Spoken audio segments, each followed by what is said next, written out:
Now we will shift from song to poetry, and this is one of those really unique moments that can only happen at a classical education symposium where right before we started, the choir started to sing, the foremost Shakespeare scholar in the world was having a conversation with the fifth grader from one of our schools about their favorite Shakespeare plays.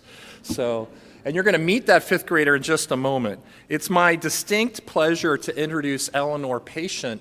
I don't know if you know this, but at the Great Hearts lower schools, our 12 lower schools here in Metro Phoenix, also in other states, there's the Bard competition. It's a very competitive performance poetry competition where the students compete at their individual academy, judged by their teachers for their delivery, their excellence, their rhetorical prowess, and then from those 12 schools, those 12 winners then compete across the network, and Eleanor Patient is the 2024 Bard competition winner, and you'll hear from her in just a second.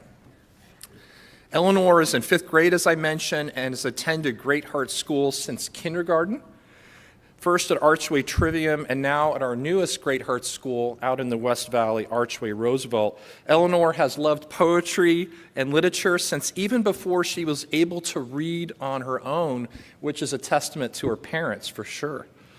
She was drawn to Robert Frost by the beauty of his words and the love of nature in evidence in his poetry. She shares this love of camping, fishing, and hiking as often as her parents give her the opportunity, so she's really living that Frostian life.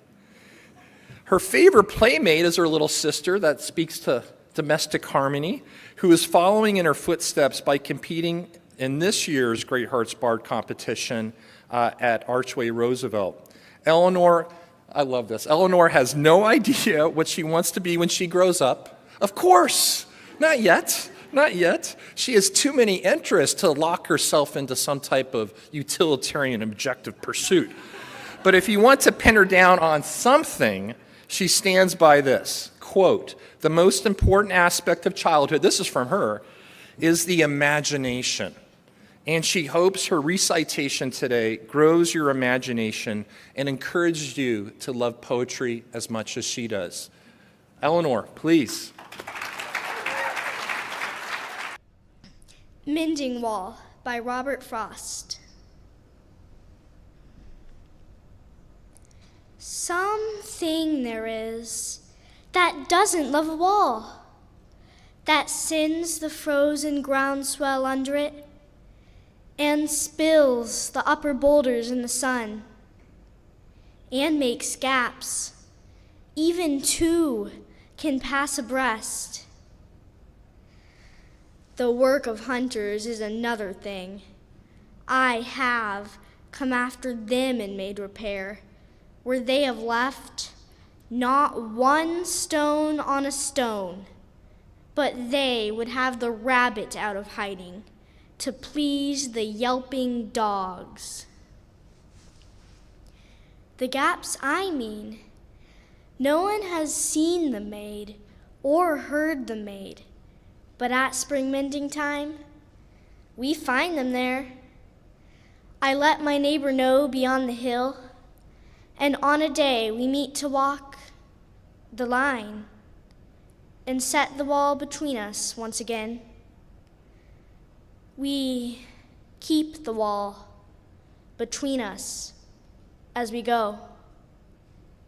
To each, the boulders that have fallen, to each. And some are loaves, and some so nearly balls, we have to use a spell to make them balance. Stay where you are, until our backs are turned. We wear our fingers rough with handling them. Oh, just another kind of outdoor game, one on a side. It comes to little more. There where it is, we do not need the wall. He is all pine, and I am apple orchard. My apple trees will never get across and eat the cones under his pines, I tell him.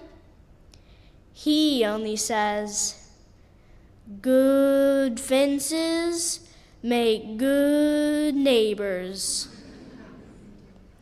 Spring is the mischief in me, and I wonder if I could put a notion in his head. Why do they make good neighbors?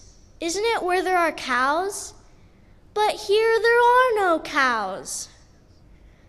Before I built a wall, I'd ask to know what I was walling in or walling out, and to whom I was like to give offense. Something there is that doesn't love a wall, that wants it down. I could say elves to him, but it's not elves exactly, and I'd rather he said it for himself. I see him there, bringing a stone, grasped firmly by the top, in each hand, like an old stone savage armed. He moves in darkness, as it seems to me, not of woods only, in the shade of trees. He will not go behind his father's saying, and he likes having thought of it so well. He says again, good fences make good neighbors.